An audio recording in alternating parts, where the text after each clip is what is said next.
expat, bonjour. Voilà quelques années que le marché de l'emploi connaissait une belle embellie et qu'on parlait moins pour les expatriés des difficultés de trouver un poste, de trouver un poste au siège en interne. Et il n'y avait peut-être que essentiellement les conjoints expatriés pour lesquels ces problématiques restaient importantes.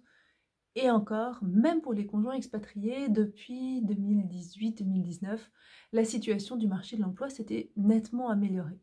Et puis voilà qu'un virus a tout bouleversé et que pour nous tous, nous voilà tous à égalité euh, devant la recherche d'emploi et les difficultés qui vont peut-être s'opposer pour les uns pour les autres.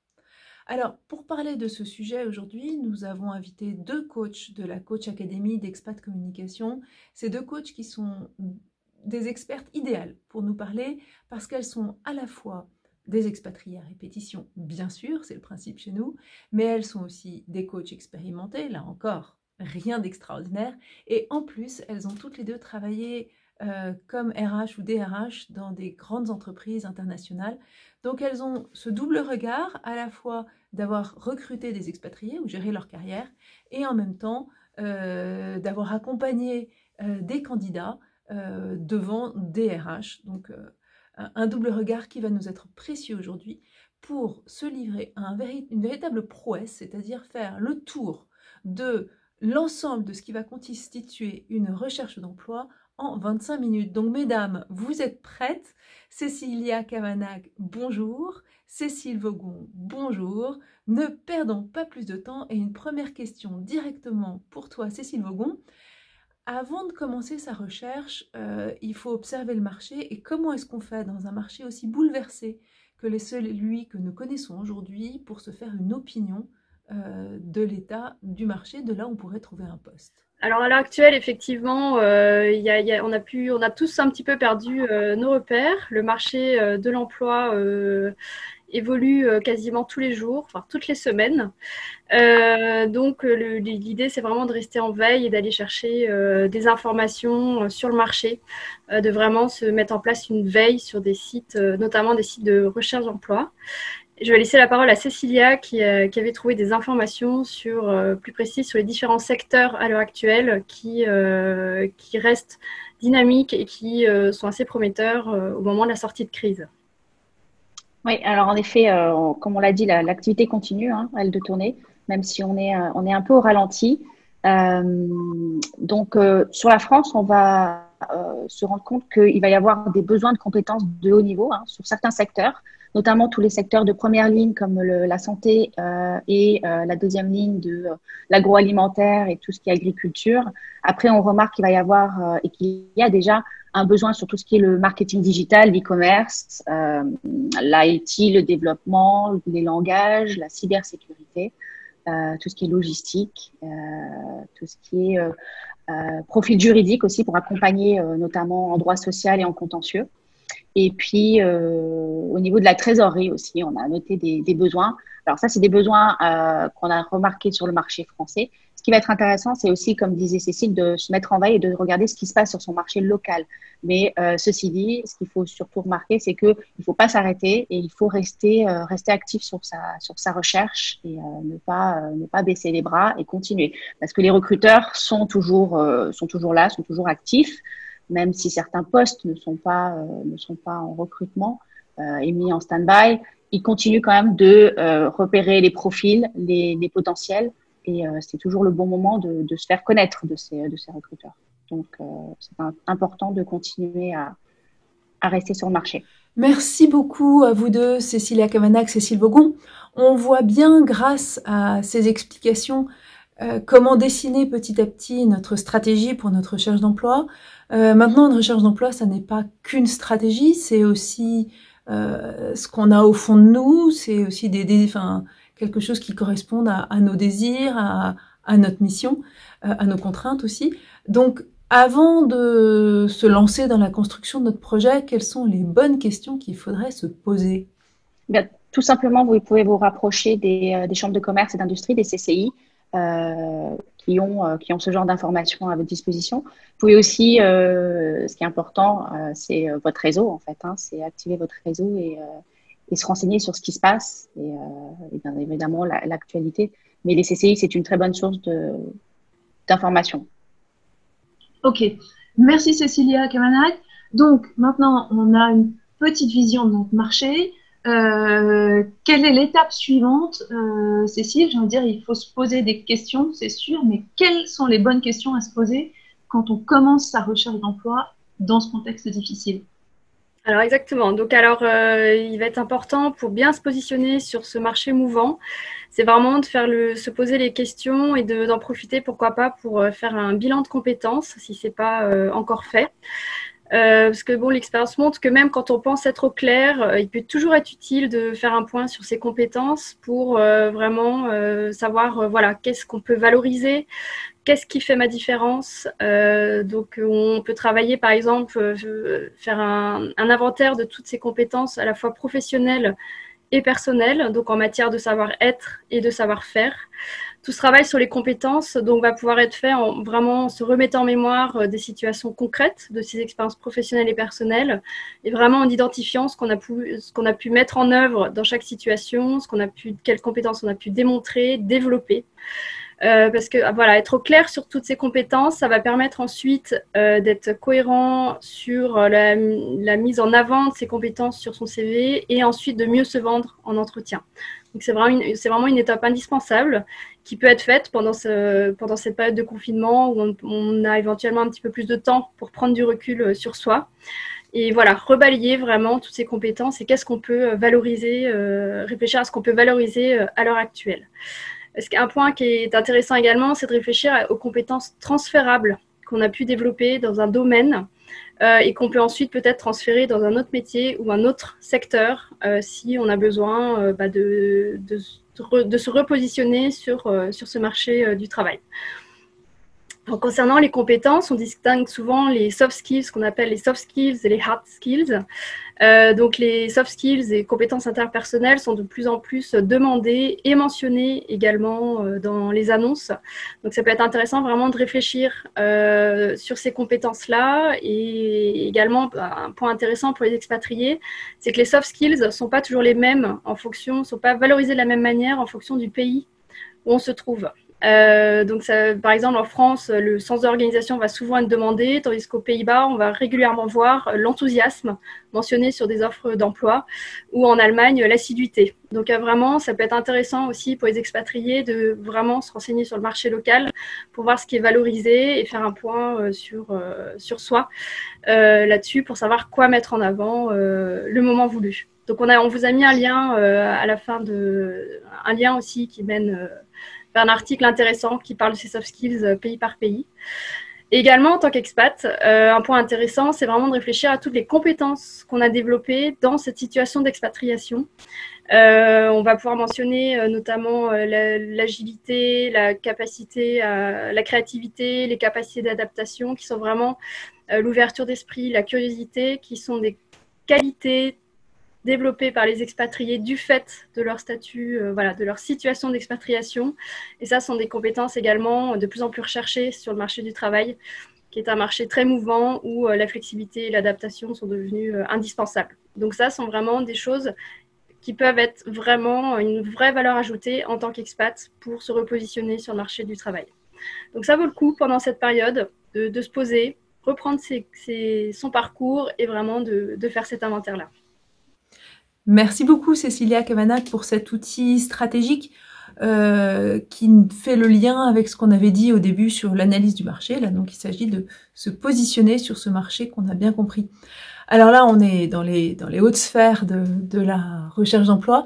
Réatterrissons et étape suivante, maintenant qu'on sait à peu près où on va, comment on s'organise pour sa recherche et surtout quels sont les outils qu'on met en place et parmi eux par lesquels on commence. Cécile Vogon. Ouais. Alors, en plus de ce listing de ces compétences et de ces qualités, moi, ce que j'aurais envie de proposer, c'est aussi d'utiliser un outil qu'on connaît bien dans le domaine stratégique des entreprises, qui est le SWOT, qui peut être aussi très intéressant pour se positionner, en fait, pour faire un diagnostic sur le marché avant de se lancer ou une fois qu'on est déjà lancé et surtout dans un contexte tel qu'il est aujourd'hui, de vérifier que notre positionnement est le bon, en fait, puisque le marché a à bouger. En quoi ça consiste, cette matrice? C'est d'étudier les quatre points, force, faiblesse, opportunité, risque, force et faiblesse relatives à ma personne, à moi-même, et les opportunités, les risques par rapport au marché. En quoi ça consiste? C'est, par exemple, au niveau des forces, c'est de se poser toutes les questions, de savoir en quoi quelqu'un viendrait me demander conseil, quelles ont été mes réussites professionnelles, quels sont mes dons, mes qualités personnelles, pour faire un peu un listing de toutes ces forces. Qu'est-ce qui va marquer ma différence, la plus-value par rapport à mon profil. De la même façon, on va essayer d'identifier ses faiblesses, quels vont être les freins qui vont venir peser dans la démarche en fait, de sa recherche, réfléchir comment on peut acquérir les compétences nécessaires qui font défaut, se poser les questions, quelles sont mes limites, dans quelles tâches on est le moins à l'aise, le moins confortable, qu'on redoute, où est-ce qu'on peut s'améliorer. Et en parallèle, regarder par rapport au marché, les opportunités du marché dans lequel on se trouve, ça va être d'autant plus l'opportunité de déceler qu'est-ce qui va être en adéquation en fait avec son profil. Et là, ça va être de se poser la question quelles sont les tendances dans ma profession, dans le domaine dans lequel j'exerce, les opportunités dans lesquelles je peux utiliser mes forces, où je me sens à l'aise. Et en face, également regarder quels vont être les risques et les menaces par rapport à cette situation, la situation actuelle ou la situation future. Quels sont les éléments que je ne maîtrise pas sur ce marché, quelles menaces j'ai déjà repérées ou celles qui m'ont été mises en alerte par mes proches et mon environnement professionnel. Donc voilà, tout ça, ça va permettre de faire une analyse et l'idée étant de s'appuyer sur ses forces plutôt que de chercher à combler ses faiblesses parce que ça va aller plus vite, ça va être plus rapide, ça va être plus efficace et en même temps utiliser, positionner ses forces par rapport aux opportunités identifiées et les faiblesses, l'idée ça va être de les réduire et de les contourner afin qu'elles viennent pas peser sur notre démarche et le poids des menaces de les garder en tête et essayer de les contourner, en fait, trouver d'autres opportunités qui soient évitées. Donc, cette matrice, elle est assez intéressante pour pouvoir se positionner notamment aujourd'hui, pour voir vraiment quelle va être ma valeur ajoutée par rapport à ce marché qui évolue. Et une fois qu'on a fait cette matrice, normalement, on devrait pouvoir élaborer un plan de recherche, savoir vers quoi se diriger. Alors, soit on peut trouver que la tendance du marché correspond à notre profil, soit, si c'est pas tout à fait le cas, faire preuve d'inventivité, de créativité pour essayer de contourner et en fonction de l'inventaire des compétences qu'on a pu faire au préalable, se valoriser son parcours et son profil. Et je pense qu'il est intéressant de le mettre à jour assez régulièrement parce que le marché change très vite. Donc, c'est un outil à garder précieusement.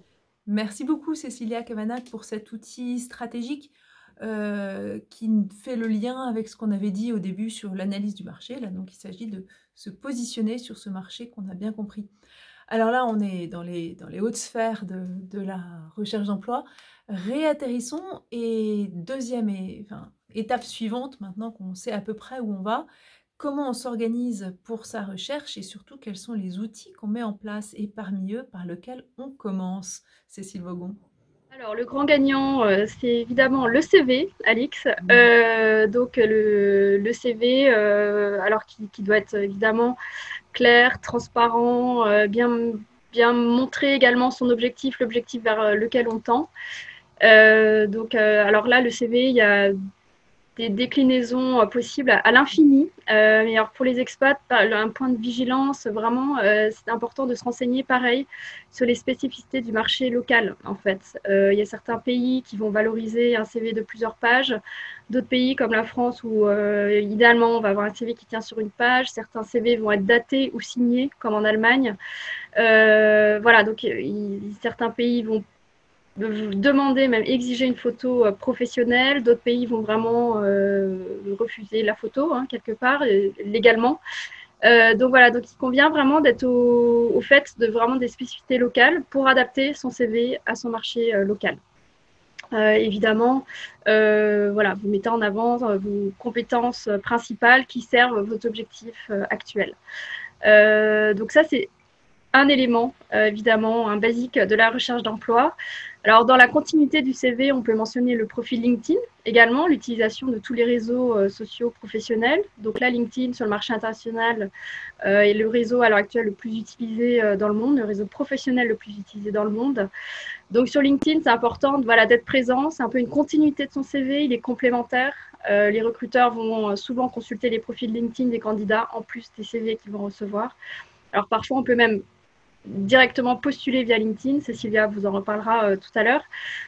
Donc sur LinkedIn, c'est important d'être présent, mais également d'être contributeur à la plateforme. Donc ça, vous pouvez liker, vous pouvez commenter, partager du contenu ou encore mieux créer du contenu, vraiment pour apporter votre valeur ajoutée, vous donner de la visibilité et vraiment voilà, vous rendre intéressant auprès des personnes de votre réseau ou qui ne sont pas encore dans votre réseau qui pourraient être intéressées par vos contenus. C'est vraiment comme ça que vous allez pouvoir mettre en avant votre valeur ajoutée sur le marché du travail. Alors, une fois qu'on est sur LinkedIn, qu'on a fait son CV, qu'est-ce qu'on fait? Alors, donc, la deuxième étape, c'est vraiment ensuite d'aller étendre son réseau actuel. Et pour étendre son réseau actuel, alors vous pouvez déjà préparer votre pitch. Alors en anglais, on parle de elevator pitch, donc c'est vraiment le pitch d'ascenseur. Donc c'est tout simple. Vous imaginez que vous êtes dans un ascenseur et que vous avez quelques secondes pour convaincre une personne de la pertinence de votre profil.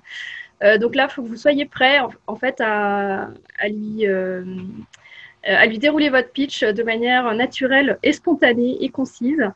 Donc là, ce qu'on vous invite, c'est vraiment à vous préparer, un petit discours qui doit durer entre 70 et 90 secondes à peu près, qui comporte un bon résumé de vos compétences et de vos expériences. Alors, si vous êtes en milieu international, essayez de l'avoir en français et en anglais, ou voilà, dans la langue du pays dans lequel vous vous trouvez. Et alors, un bon pitch, il va être appris par cœur et il va être répété. Répétez. Vraiment, vous pouvez le tester auprès de vos amis, votre famille. Voilà. Testez-le dès que vous pouvez auprès de votre réseau professionnel. Comme disait Churchill, un discours improvisé a été réécrit 3 fois. Donc vraiment, voilà, pour être bon en improvisation, lorsque vous déroulerez votre pitch, il faut l'avoir vraiment intégré. Voilà, c'est comme ça, c'est la seule manière d'être percutant le moment venu. Et donc, une fois que vous avez votre pitch et que vous avez tous vos outils de candidature, vous pouvez également développer votre réseau. Donc là, vraiment, ça va être une démarche fondamentale dans la recherche d'emploi. À l'heure actuelle, il y a un pourcentage très élevé de l'ordre de 80 à 85% des offres qui peuvent être pourvues par le réseau. Donc, ça va vraiment être indispensable d'étendre vos réseaux, de l'élargir dès que vous le pouvez, d'être au clair sur vraiment les personnes que vous ciblez.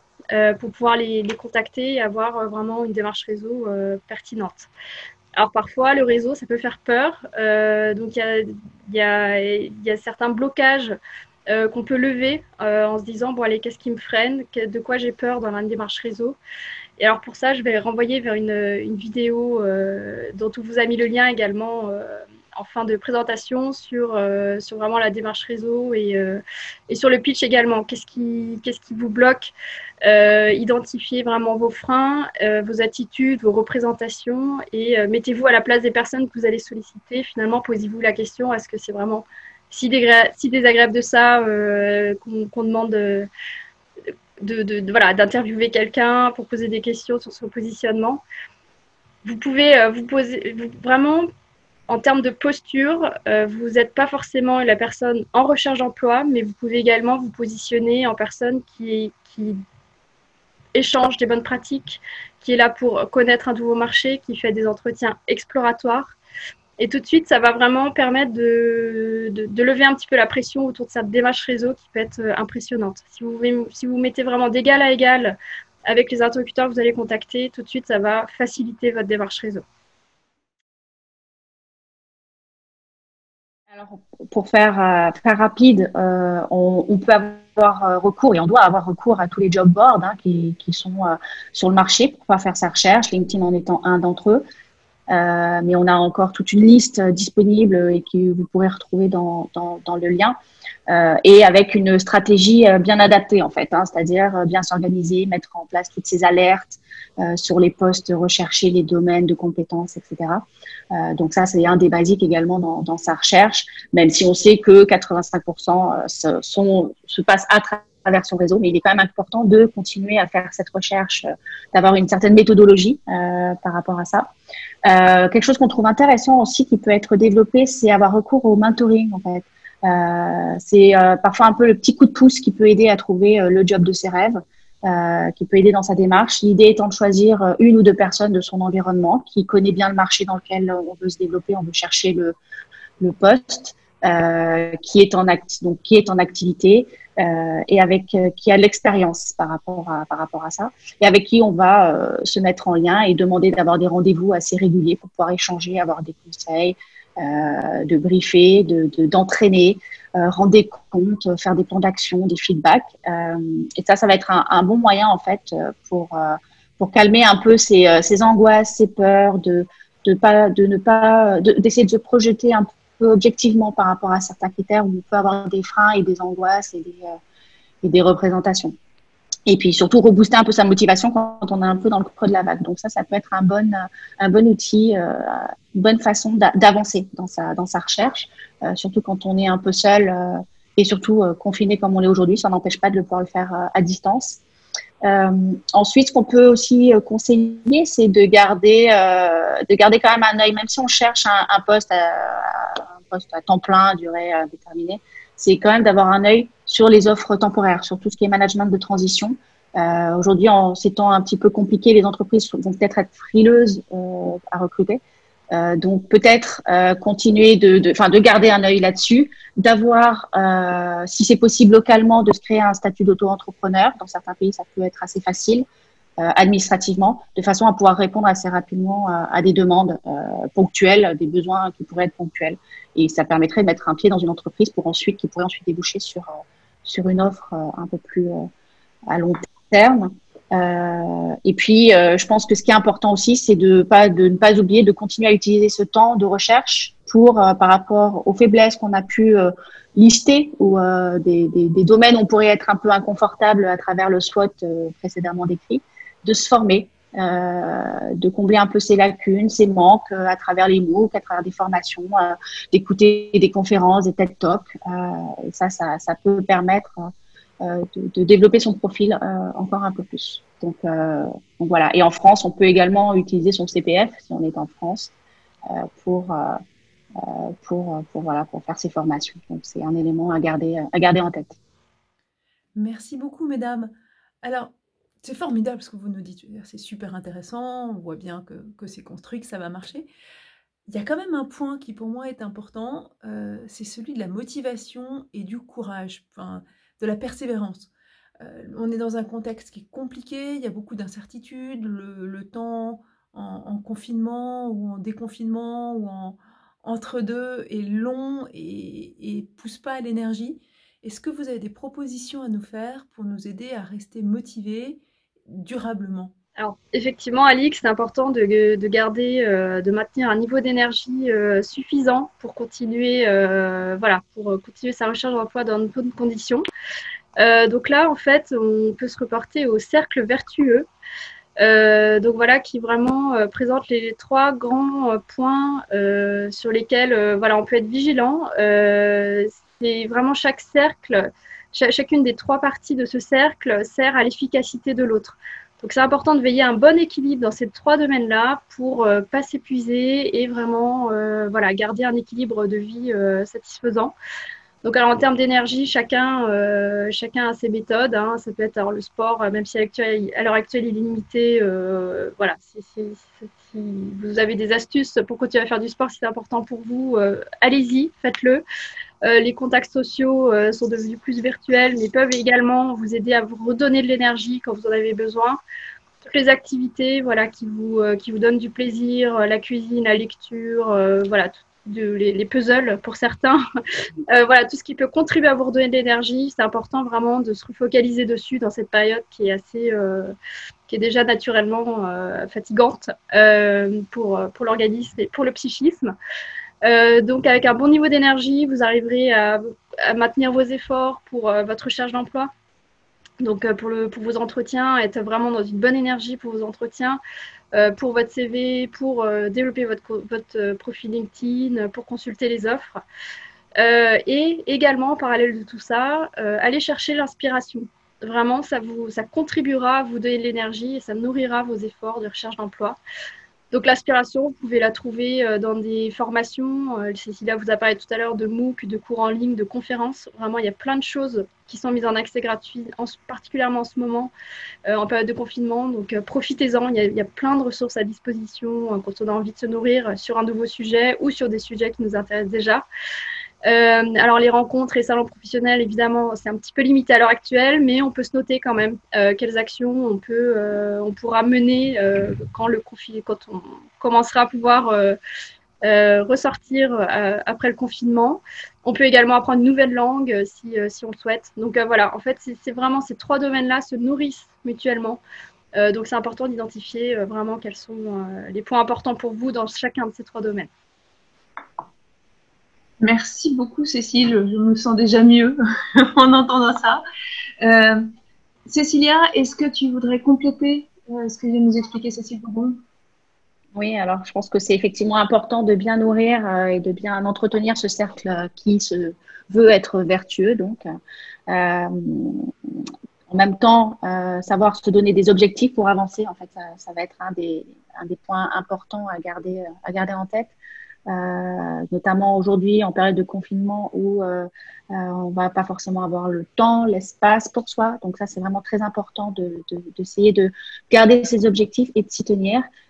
Et donc de garder la motivation autour de ces objectifs, des objectifs à la semaine, aux 15 jours, peu importe. C'est un peu la règle des petits pas, on avance. Mais l'idée, c'est de pas abandonner et de garder la ligne. Voilà, et de rester donc motivé par rapport à ça, comme on l'a pu voir dans d'autres interventions de nos coachs.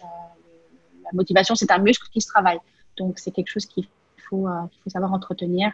Voilà, identifier nos motivations intrinsèques et puis les réactiver le plus souvent possible pour pouvoir maintenir ce niveau élevé de motivation. Voilà, par rapport à tout ça.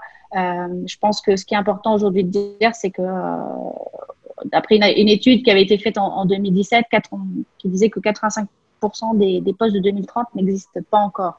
Alors aujourd'hui, le panorama peut avoir un petit peu peut-être changé, mais en tout cas, ce que ça nous dit, c'est que c'est le bon moment de sortir de sa zone de confiance, d'essayer de prendre des risques en fait, hein, et puis d'être créatif par rapport à sa recherche, tout en maintenant voilà un bon équilibre sans s'échauffer. Donc ça c'est voilà le point à retenir. Merci beaucoup Cécilia Cavanagh et Cécile Vogon. Je ne sais pas si vous vous rendez compte de la performance que vous avez accomplie d'arriver à faire le tour de la recherche d'emploi en 25 minutes. C'était un challenge. Bravo, merci beaucoup. Alors, il y en a peut-être parmi vous qui se disent qu'ils sont bien équipés avec ces outils pour poursuivre leur recherche d'emploi. Donc, formidable. Allons-y, n'hésitez pas à regarder sur le site Expat Value tous les articles que vous pourrez trouver pour vous aider. Il y en a peut-être aussi qui aimeraient être accompagnés pour ça, parce qu'ils se disent que pour quelques séances, ils aimeraient faire le tour de leurs compétences, valider leurs outils, trouver du courage dans la durée.